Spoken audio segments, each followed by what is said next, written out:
Hello guys and welcome back to the channel. So today we're going to take a look at a quite popular ship, and a popular ship for good reason, the Starlancer Tac. Now we've been waiting for this ship for quite some time.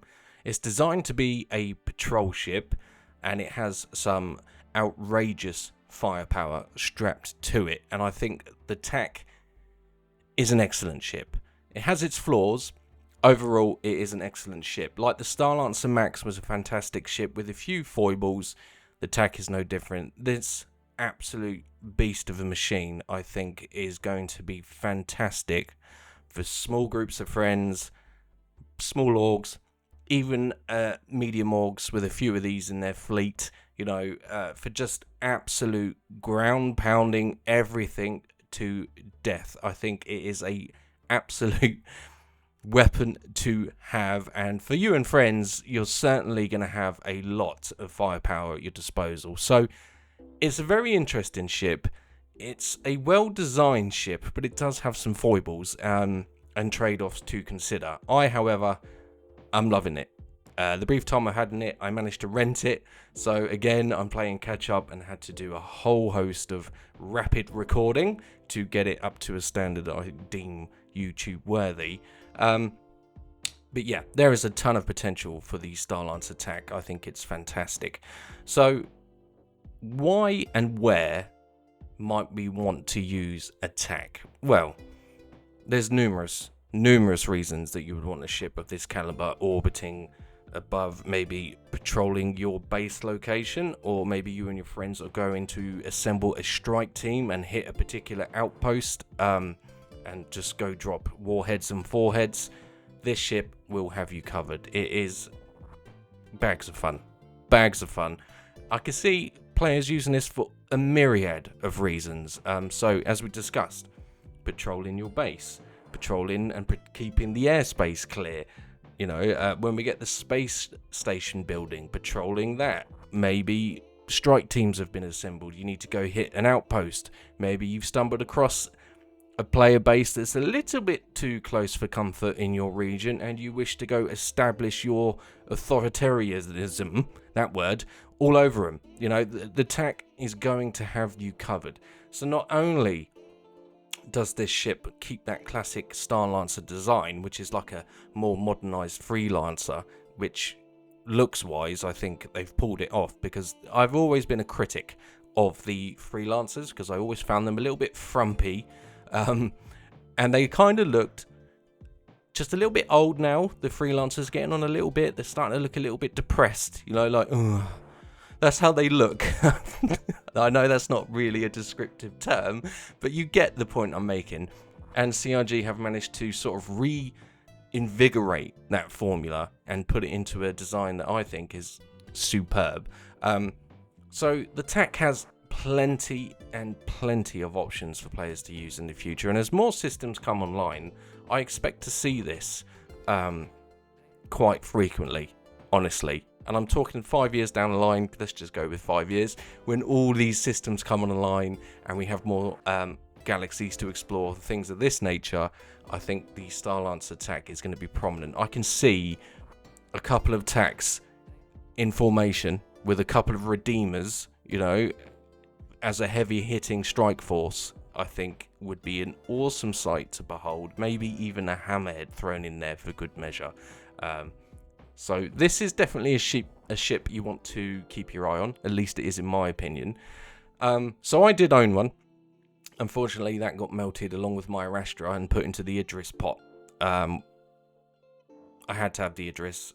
I will get a video out on that. It's going to take some time because the ship is massive, but I will get round to it. In the meantime, I do think I would probably pick one of these up just for ease of use, and the fact that I can take friends and we can just go kill things to death with relative ease. Now, the design of the ship itself, obviously being a Starlancer, it's just a different variant. So they've kept most of the main features that you would find from the Starlancer Max, the cargo running variant, and managed to transfer that sweet look onto the Tac, essentially upgunning it and giving it some cool new features. One of those really cool new features, of course, is the missile operated turret It's operated from the co-pilot seat, but having missiles at the back, I really like that. That's a really sort of unique feature of the ship. It's good to see it, to be honest. So if you are striking a target and maybe some fighters get scrambled to try and take you out of the equation, you have options there. So you can, not only are you able to run away bravely if the situation dictates it, but you can also run away bravely while firing missiles downrange. So that's really cool. Not only that, but I'm pretty sure the depression for those missiles, you might be able to sort of fly over a target objective and then use those as ordnance for a little bit of extra ground pounding, you know. I kind of liken this to an AC-130 gunship, and it works very well in that role, sort of orbiting a derelict outpost and just letting them have it with the turrets, and then throwing a few missiles downrange just for good measure. All equals for good times. Now, it also comes equipped with a hangar for a snub fighter, which is the Fury. Now, the Fury is a very small, nimble, no quantum drive, but they slap for snub fighters. So you can also take that to deal with any fighter issues you sort of bump into in your adventures. Having that Tac in there, having that Fury inside the Tac is in by itself a huge plus. Not to mention we have the 2 remote turrets on top, giving you excellent top coverage, and then the pilot himself, he or she, has access to pilot controlled weapons and forward facing missiles. So it is quite a monster, and is certainly well equipped for patrolling potential hostile environments, your airspace I should say, and it has a med bay, which is really important, I feel, for a combat ship to do that. So with the way med respawns work at the moment, the ability to get into a fight, if you get killed, boom, you're straight back in the ship and you're deploying again. The ship has drop seats as well, so you can take crew and unique elite units of crack killer squads you can drop off and just let them do what they need to do. Right, let's take a look at all of these weapons and components then on our trusty DPS calculator. Okay, so here we are with our trusty DPS calculator, and as you can see, the Tac is quite literally it's a naval armada by itself. So the cannons are everywhere. We have missiles everywhere. Rhinos, Galderines, which are the size 5 turrets on the side. So, yes, quite a substantial amount of firepower. Now, obviously, to maximize its potential, you are going to want crew members or blades, depending on how effective they will be. And in-game, that's all I'll say on that matter. Yeah, I think the only thing is I would change. I'm not a fan of the laser cannons. I know they hit hard, and they do hit hard, but that fire rate is, to be honest with you, horrific, and I do not enjoy them as much as repeaters or Gatling weapons. But there is plenty of other weapons that you can fit, obviously, at your discretion, what you might want to use it for. So if you're fighter screening, I'd probably go for an all repeater loadout. Or even, yeah, no, probably the repeaters for a fighter screening loadout. And then for, I don't know, ground pounding, I'd go full ballistics, you know, because who doesn't want your ballistic cannons on the turrets? Now, that could be devastating for any ground unit that's caught in fire from ground pounding cannons. That could be really cool. You'll see as well that we have the shields, which are both size 3. We get 2 of them, and they are strongholds, and these are industrial grade.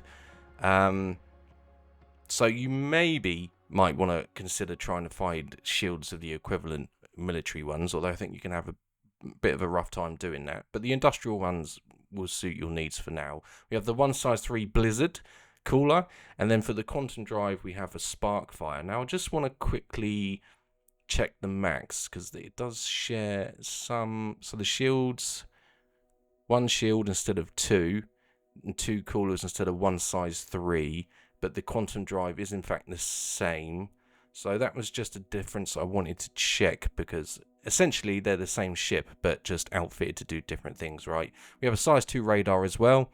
That will be important in the future, even more so, I would argue. So components wise and weapon wise, you are more than sorted in the TAC. It's just down to how you wish to outfit the ship. Right, let's take a look at some of these weapons on the ship then. So as you can see here, we have one of the side turrets. This is the one sporting the size 5 Galderines. There's 2 on each side, and the gun depression is fantastic for these turrets, I should add. The pilot still has access, like its brother, the Max, to 4 cannons strapped to the front. Again, I'm not a fan of them. They do hit hard, but I'm just not a fan of that fire rate, so probably I would swap those out. The remote turrets are awesome. They also have 2 size 4s. Laser repeaters that do ample damage, and you have a rear facing turret again with the same weapon loadout. I really do enjoy those little optical cameras. They really help sell that sci-fi feeling.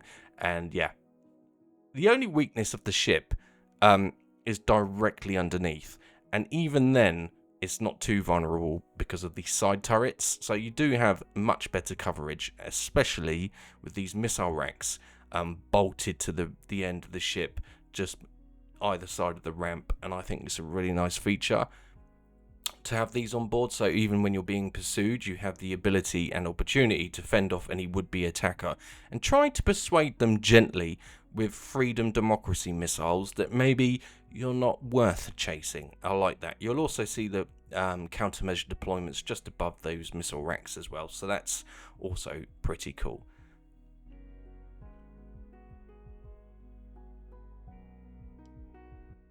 Okay, so we're going to make our way through the ship internally now, and we're going to start from the back in the cargo area. As you can see, it's very dark in here. I should add that the lights, the ship is actually on. I just find it a little bit dark in here for some reason. It might just be because I've been in the Asgard and it's way brighter in there, but in here it just seems a little bit too dark. As you can see, there's still plenty of room in here for ground vehicles, especially if you are assaulting bases, and you're certainly going to fit some combat vehicles in here. Unfortunately, I didn't have time to test what would fit in here, but we know that the Nurser fits in here, so you could take a rover. I'm pretty sure the Greycat MTC, which is a fantastic little vehicle, would fit in here. So landing, deploying a ground vehicle while your troops jump out and cause all kinds of havoc can only be a good thing, right? We also have the 2 elevators, which take us to the next deck.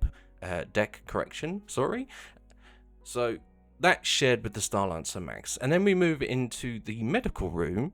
Now, as you can see, at this point in time, the ship was off, and it's still way brighter. So I'm not sure if it was a little bug that I experienced while recording. It's possible, but I think there's some lighting inconsistencies. However, I will say, this ship having a med bay is a huge win for anyone operating it, for numerous reasons. Obviously, the respawn is very important. Food and hydration, tending to wounded. Your troops get fixed up, patched up, and sent straight back out to battle. I think it's an absolute must for a ship that's designed for combat patrols and just general death and destruction. And it's a very nice medical bay. Nice and spacious, nice and clean. The lighting's better. It's got more character than some of the other med bays and other ships. And here we can see, this is the ship on, how much more brighter it is. So I don't know if that's a little issue with the cargo area at the back, but it was certainly way too dark for my particular taste. It's not a deal breaker by any means. It was just something I sort of picked up on while I was recording. So having a med bay is crucial for a combat ship, and I'm glad to see this has one, not just for the respawns, but just general well-being of the crew that you can have on board this ship. Right, so we'll move on. As we make our way through the medical bay, it brings us to the drop seat area of the ship. As you can see, we have 4 seats flanked by one another, so 8 in total. Each seat does have a storage bin underneath it, which is really useful. Wasn't expecting that. I was quite surprised to see that, but it's really cool that they put it in nonetheless. Fairly dark in here again. I had to open the side doors. So I'm not quite sure what's going on with the lighting, to be honest. I don't think it's meant to be that way, and I expect maybe a polish update for this. Not 100%, could just be me, but that's kind of just my feeling with it. What I like about this is the way that the side skirts open and these troops are able to get out immediately, causing carnage. Not only can they do that, but they can do that with the support of those massive turrets, again, which have fantastic gun depression. So they can get out and have tremendous fire support while the Greycat MTC deploys from the back. This ship has the potential to cause carnage. I can't wait to bump into one of these in operation on the ground. It's going to be fascinating. Next up then, we have the turret access bay, and it is probably one of the coolest areas in this ship. It screams military. It screams sort of spec ops, doesn't it? Sly work going on in this area of the ship, you know, important work. I kind of like the ammo capsules, if that's what they are. I'm not entirely sure. However, it did confuse me. If that is the case, we have repeaters. So I would probably, just for the sake of it, switch these turrets to ballistics, just so that it sort of makes sense. A couple of ADB4Bs or whatever they're called, I can't remember. You know, the really super powerful Gatling guns would make sense there. So that's a really cool area of the ship. Obviously, we have the elevator that takes us up and an emergency ladder on the left, and the air dock that is directly shared with the Max. Obviously, there are going to be similarities because it's the same ship, just a different variant. We also have a very generous space for suit lockers, which again is important. You're not always going to be armored up, geared up to the teeth. So being able to store your store your armor in these suit lockers will be very, very useful. It's going to save you space. They're easy to get to. Gear up, get out, kill things to death. Perfect. So ample space there. This is actually shared with the Starlancer Max as well. They both have suit lockers, which is very, very generous. Just the Starlancers in general are generous in size for their price. When they launched, you get a hell of a lot of ship. It's really impressive.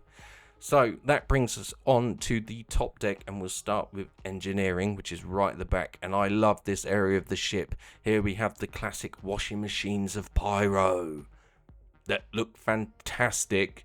This is one of the better engineering areas of ships I've seen for a while. I think the Hull C was really impressive, and the Hull C also has these really cool blue atmospheric steamy sci-fi things, colliders. Yep, let's go with that. They're colliders. They collide stuff into energy and then the ship goes forward. That's my sci-fi analysis, and it's brilliant. Anyway, it looks fantastic in here. I always like the steam. I know some people go, oh, we'll steam around electric cables. Yeah, but sometimes things just have to be cool. And let's just pretend it's 1,000 years in the future and that these cables are thoroughly water resistant. Let's go with that. Just go with it, because the immersion is chef's kiss. Chef's kiss good in this ship. It's fantastic. You can't deny that it doesn't look good. It looks great. Moving on from engineering then, that brings us to our little snub fighter hangar, which, again, is almost certainly a very huge plus, especially if you've got a squid, especially if you have a skilled pilot in your entourage. Having a snub fighter, especially the Fury, for which this hangar is designed, is a plus. It's a huge plus because the Fury in itself, although it's really small, the things are venomous. They really punch above their weights. They're rapid, they're deadly, just no quantum drive. So having that as well deployed, if you're attacking a base, for example, Greycat out the back, Fury out the top, troops out the side, just bullets and guns and carnage everywhere. It's going to be fantastic. To see this in action fully crewed. It really is, especially when we get actual targets to go molester in this ship, you know. That brings us on to the kitchen, sorry, it's not actually a kitchenette. It's fantastic in here, like in the Max. In the Max I missed the skylight. There is no windows in here and there is no skylight, but it doesn't matter. It's a very generous size of kitchen for 8 people. I think more than adequate. It should cater to most of your needs. They've also added in a toilet combo, 2 of them, into this area. They had to remove the Starlancer's Max bedding area, crew quarters, and that's where the hangar is now. So things have been chopped and changed. They've made it more compact and tight to get the various necessities into the ship. As you can see, we have our toilet shower toilet combo. It's very tight in here. Apologize for that. Very awkward to get the camera around. So these are all things that the crew are going to need. Your crew, if you have one, even your NPCs in the future will appreciate this. The living quarters then, the crew quarters, very basic, but at least there's monitors and stuff and lights, and there's ample room for your crew here. You're not all going to be sleeping at the same time, I don't think. So yeah, very modest but effective and not too shabby. It's quite a nice place to catch some Zeds. Let's be honest, there are worse habitation areas on other ships. So this is a very thoughtful, well-designed combat vessel. I feel it's very generous in its space. It's easy to navigate. It's quite powerful. Outside the crew quarters, you have a gun rack, which is important. If you do get boarded, then you can snatch weapons immediately for those emergency situations. And then as we leave that area of the ship, we have the elevator and emergency ladder again. Moving on through there, that brings us to the neck of the ship where we are right now. And there are only 4 escape pods. Only 4. So I suggest the people you leave behind are the people that annoy you. Okay, they're just going to have to go down with the ship. I'm sorry, that's just how it is. If you own this ship and you're the captain, just pull rank. You know, maybe that you could drop them off, into space, and then you can make your escape. Maybe, I don't know, but people are getting left behind. That's just how it is. It's unfortunate, but what can you do? Your hands are tied. You only have 4, not 8. Better to have 4 than none. Next up then is the bridge cockpit area itself, and again, like with the Starlancer Max, the lighting in here works. You can see it's nice and bright, no issues. It's very spacious. The turrets and the engineering stations are all easy to get to. Ample room in here for pilot and co-pilot. Shame's exactly the same loadout as the Max. Again, in my Max video, I think the solution to making the visibility of this ship better is to cut the dashboard in half and push the seats right up against the screen. That way you keep the look of the Starlancers, but you increase visibility by a lot. That's how I would deal with that. It's far too much dashboard in my opinion, but it's workable, right? It's not be all and end all. It's just one of the foibles of the Starlancer Max. There has to be trade-offs. So no complaints with me regarding the bridge, its layout, apart from the visibility in that dashboard. Everything else is extremely spacious, tons of room, easy to get to. There's some components in here and all of that good stuff. Right, let's move on. Okay, it's tour time. We like tour time. I like doing tour time because I get a little bit carried away with my thoughts and opinions and whatnot. But I do this for 2 reasons. One, it's very easy to show you pretty pictures. It's another to get a sense of scale. So we'll start by walking around the outside. Now, the ship is much bigger than you initially think it's going to be. It's about 600 in size, I believe CIG described it as. And the first thing that becomes apparent is obviously all of the weapons that are quite clearly visible on the ship. You have a docking port here, and yeah, I mean, look at it. It's just so egregious to look at because every angle there's some sort of weapon system pointing either at you, with you, or behind you. You know, it's just absolutely dripping in weapon systems. Obviously, it keeps a lot of that classic Starlancer Max design with it, and I don't really have any major objections with it. I think the exterior details look great, the panel lines look great, the nuts and bolts, the warning stickers, it's all there and present and correct, and the lighting is really nice on the outside. I think the game has messed around with my mouth smoothing again, so I can only apologize for that. So yeah, it's pleasing to look at on the ground, that's for sure. As we make our way towards the rear of the ship, you can see all the details that CRG really do know how. Their shipbuilding is getting better, and like I said, there is chipping dents on the paintwork that adds that little bit of character, right? A bit more immersion, a bit more this ship has been around, seen some things, man. You know, all of that really cool stuff. It is found externally on the ship. We have the big old engines and the winglets attached to them. In the previous Starlancer Max video, I did say I wasn't sure about those winglets, and I edited them out with some photo software, and it turns out the ship does in fact look way better.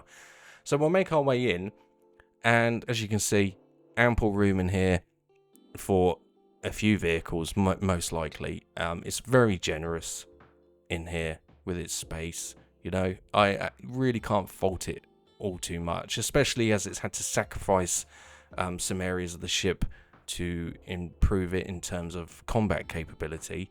But 2 elevators here that take us up to the top deck. So if you are down here for whatever reason, something should happen, maybe you get attacked while you're on the ground or resupplying, you do have the option to quickly run to the elevators and get straight to that engineering room to try and fix any issues you might have. Let me sort this mouse smoothing. Yeah, see? Stop doing that. Get that down to 2. 2? Is it 2 or 4?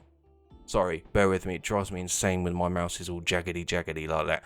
Anyway, we move on. That brings us to the medical bay. Again, it's great that this ship has it, and it is a really cool medical bay. I mean, there's like a little server here or something, which is cool. It has shelving next to it. We have the sink. Yeah, it's a really nice, sort of humble yet charming medical area, which will certainly get some use. Like I said, it needs to have use. Let me sort this out. This is driving me crazy. Right. That's better. That's better. It keeps resetting it to 0, and honestly, it drives me batshit insane. Right, let's continue then. So where were we? Right, medbay. Yes, it's awesome. Basically, we have a sink. Oh, I just dolphin dived into it just to make sure it was safe and secure, and I can confirm that my head is in fact not as strong as the medical cabinet here. We have a refrigerator, you can see. We have personal storage above there as well. You can see for today I'm having an apple and a burrito. Delicious. And then we have some O2 bottles, which are really cool. Why is that really cool, Pin? Well, I imagine they're going to be used. Well, obviously they're not going to be used, but you would use them to put them on the patient, right? That's my theory behind that. That brings us then into the drop seat area of the ship. The ramps are really quick. Obviously, that's important. We discussed why in the Asgard video, but you need those open fast so that you can get your troops to debus and cause havoc immediately. You just need to have a lot of faith in your waist gunner here, because you know you don't want to accidentally start shredding your own troops. So if you debus from this side, for example, you'd be telling your troops to come out and peel right and keep away from that turret. Personal storage underneath, yeah, which was a very nice touch. Was not expecting that, but I'm glad to see it's there. So not only do you get protection from the waist guns, the race turret, we do get access to a Gatling here, which we can grip. Now, my complaint with this is the firing arc, which is absolutely horrific. And I think that is because if you were to have troops debusing directly behind you and you've got this turret manned, you really don't want to be shooting your friends in the back with a ballistic Gatling at point blank range, because that is not good for morale. Because what's going to happen is they're going to respawn, quickly run back in here and bitch slap you so hard for being a moron. That is the only reason I can think why that firing arc is terrible. That and hitting maybe the ship, because it's quite tight regarding the firing arc of that Gatling. We do have access to the emergency lights, which are freaking cool, because they are. Look at them. So perfect to let everybody know that you're about to go cause havoc, mayhem, carnage, and just bad things that are about to happen. Really like that. It brings the ship to life, and immediately you get that sense of impending doom. I like it. Let's open this up, and as you can see, it's the same on this side. We have the waist gun and the Gatling as well. So that is the drop seat area of the ship. Really cool. In here, it's a little bit confusing, right? So I assumed that obviously these seats are for the turrets. It is very atmospheric in here and super cool, but are these ammo drums? If so, then I would almost certainly be swapping out my waist guns for Gatlings, because I imagine these are rolls and belts of ammunition that you would throw into these side turrets, and that would be the load feeder on the right there with the chain. I think that is in fact a ballistic load feeder, but yeah, just to make it match. I mean, it annoys me that these are repeaters. It doesn't fit the aesthetic that's inside the ship, right? That's just personal preference. It's not a deal breaker by any means, but if you're going to do something, you might as well do it properly. Power on. Now, as you can see, these are pretty rapid and responsive turrets, and the gun depression is superb. So you get a lot of coverage with these turrets. They are clipping through the ground right now, because obviously we're on the ground. But looking up, you don't need to worry about it too much, because you've got the 2 remote stations on top of the ship. So that's a non-issue. But for ground coverage for your troops, and from above when you're orbiting a target, just laying waste to everything. So I would probably put ballistics on these turrets and or ballistic cannons, just for that AC-130 gunship feel. You know, you're going to absolutely smash everything to death with these. It's fantastic. Really, really cool. So, respectable in terms of firing arc, left, right, and down. It just seems that the only restriction is looking up, but then you're covered by the 2 remote turrets up top. So that in itself isn't an issue. So we'll come back out. It's really cool, this area of the ship. Even the stickers, look. We'll jump in the other one, because the animation is pretty sweet as well. In we go. Spin around. Guns protrude out. And it's time to eradicate all the problem children in the world. There we go. And then from the outside, you can see just how ridiculously big these guns are. I would, now that I see this myself, I would definitely throw ballistic cannons on here, because it's going to be absolutely ridiculous when it comes to ground pounding. You see one of these orbiting that's crewed and maybe has 2 Redeemers as a backup. You're in a lot of trouble. You really are. Depending on what the players decide to put on this ship, you're going to have a very, very problematic combat scenario thrown upon you. Yeah, it's great. As you can see, the rotation's quick. Turrets are way stronger than they used to be now. They're trying to encourage that multi-crew. I get it, but the thought of one of these hovering over your base with 2 Redeemers, for example, yeah, you're in for a world of hurt. Okay, so let's get back out. Really slick, smooth animations for those turrets. Really good, impressive. We'll leave that in emergency mode because it's just so freaking cool. Right, so we'll make our way through as denoted in the Starlancer Max, and in this particular ship we have the airlock. We have the emergency ladder. They kept the emergency strobing, so if you lose power, which is very possible with engineering, you're going to need to see where you're going. We have the elevator on the right. This brings us through to the armory. It would help if we open the door, like so. Make our way through, and we're greeted by suit lockers. Now, as it goes, I actually think these are some of the best designed suit lockers in the game. They're very clean, they're very functional, and they're very, very roomy. They're quite deep compared to some of the other ones we've seen in other ships. So I actually think they're some of the best in the game, these suit lockers. So this ship really is starting to look pretty nifty. So what we're going to do now is we're going to go back through the ship towards the rear, and then go to engineering via the elevators at the back. So we'll pass through. But You see what I mean with the lighting? There's inconsistencies throughout the ship. I think it needs changing. I honestly do. It doesn't sit right that this area of the ship is so dark. Anyway, we'll go on board. We will go to engineering.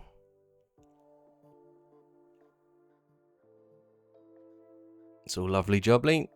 Got a little bit discombobulated there because we ended up facing the wrong way. So we will make our way to engineering. Here we are, the washing machines of Pyro.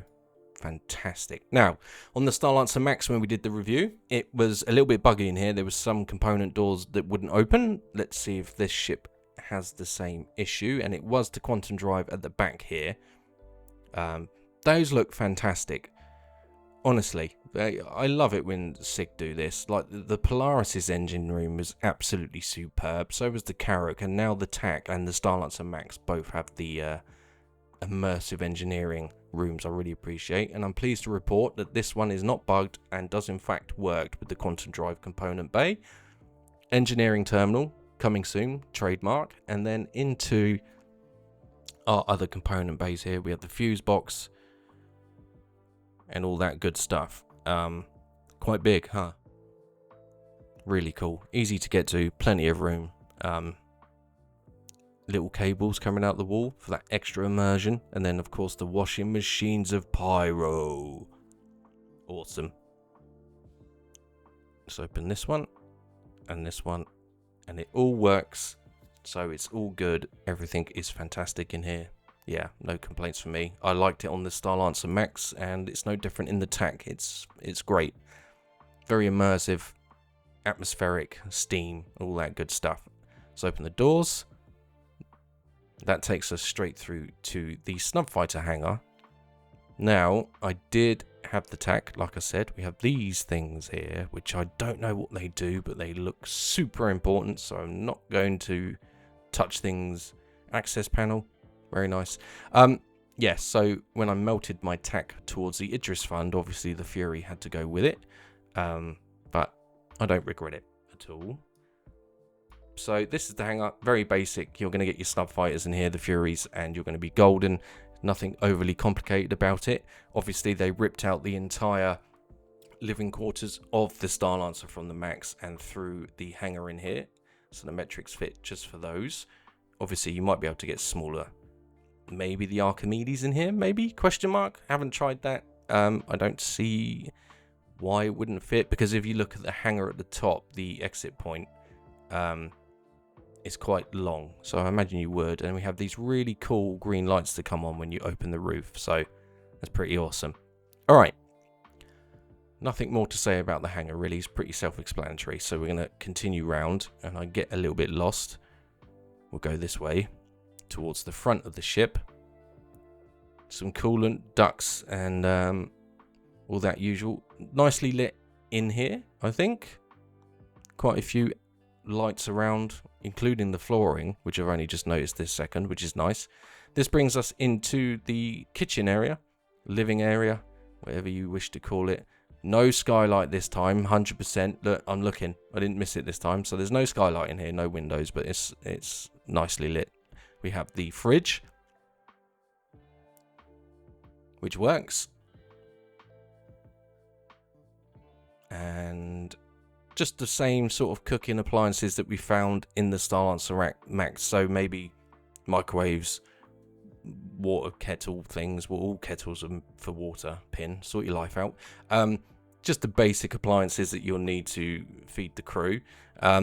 Not sure how I feel about the toilet being in the same room, but I guess it's a military ship now, right? So comfort isn't the key factor here, to be honest with you. And the mirror works, but that is not my face. So, yeah, not sure what's going on there. I do just gave me a random face. I'm that ugly. The game's gone, nope, have this face. You look way better with this face. So that's so freaky. Anyway, let's get out of there because that's just crazy weird. Yeah, so we have a gun locker here as well, as denoted, and then we can store 4 weapons in here for your crew. at least someone can react to a situation if you get boarded by pirates or just another enemy clan, squadron, whatever you want to call them. So yeah, it's still very cool in here, and we have some important information. As you can see, we're out of BT7. Like, BT7 is broken. That is not good. Someone needs to fix that, please, because the ship just will not function without a BT7. You know, that's ship basics 101. All right, so we need to get that sorted. But living quarters, very basic, but at the same time quite generous, I feel. You know, so we can get in here. Look, no problem at all. Having beds is always a great thing as well for the bed logout. You can see there's monitors there. There's some switches. I don't actually know if these switches do anything. Let's have a look. So you can see we have a monitor at the end of the bed. Nothing directly above us. Do these do anything? I don't think they do. That's unfortunate. I know some ships you can control the lighting in the bunk, right? Which is a nice touch. I don't think this one has it. So you are going to have to sleep with the lights on. That won't get annoying at all, ever, will it? And then opposite here, we have the other toilet-shoilet combo with a towel and shower gel provided. And the toilet animation works in this one. So they fixed that, which is nice. Toilet roll pops out. Very good. Plenty of room in here for all 8 crew members. Possibly 10. It's very roomy, this ship, for what it is. That brings us to the emergency ladder from downstairs and the elevator. We have the life support and gravity generator here too, and we're displaying that everything's in the green. We don't need to worry about any of this. It's all fine. It's just that pesky BT7 that keeps going down that we need to sort out. Here brings us to the escape pods then, and as I said, there's only 4. So someone is getting sacrificed. Sacrificed? That's not a word, but it is now. And yeah, I guess pros and cons. Someone's going to get left behind. 3 people will get left behind. If you've got a snub fighter in here, 3 people are getting left behind, I think. So just be wary of that. That is something to think about. But if you have to pull rank, you know, we've all got that friend, right, that you like playing with. You don't mind him, but he is annoying. Yeah, those ones are the ones you leave behind. Yeah, you're good friends. You've known each other for a while, but he's annoying. You know, he or she is just annoying. They're the ones you leave behind. Then we have the remote turret stations. Again, like with the Starlancer Max, so these control the weapon systems on top of the ship, giving you that extra arc of fire. Very simple, explanatory, you know, self-explanatory stuff here, but we'll get in anyway. Seat comes forward. We have that lovely window.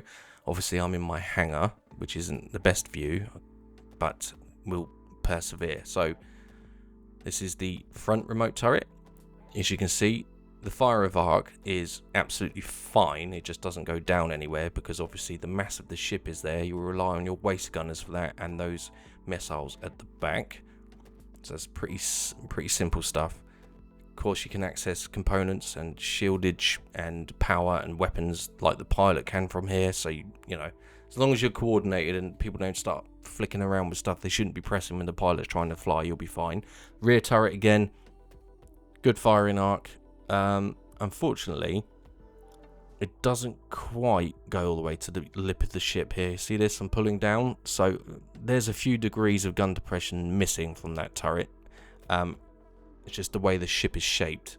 It's not too bad, but there is maybe a few degrees missing from there. We have our computer bay next to a fire extinguisher, and then we have our radar and relay. Fuse required. So yeah, it's a great bridge. Very, very, very spacious for the size of this ship. We have a panel access with 2 red lights. No idea what that is. Then we have the co-pilot seats. We'll jump in, scooch forward. And then this is where you access the missile remote turret, which has fairly good rotation. Obviously, you're kind of blocked by the rear of the ship to get these missiles on target. But yeah, having these here is very, very useful, I think, to get in and out of a situation. If you're getting chased, by multiple fighters or even another tac, you know, having some missile defense at the back is actually really cool.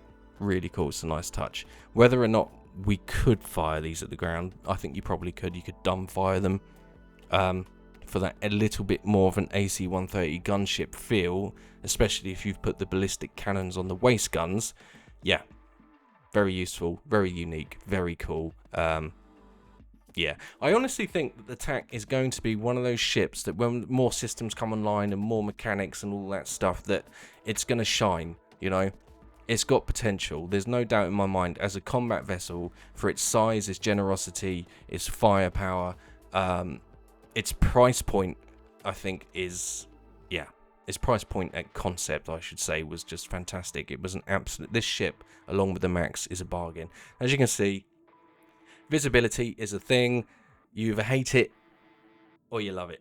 I don't hate it. I don't love it because, like I said, I think they just need to cut this dashboard in half, push the seats right forward, and that increases visibility tenfold.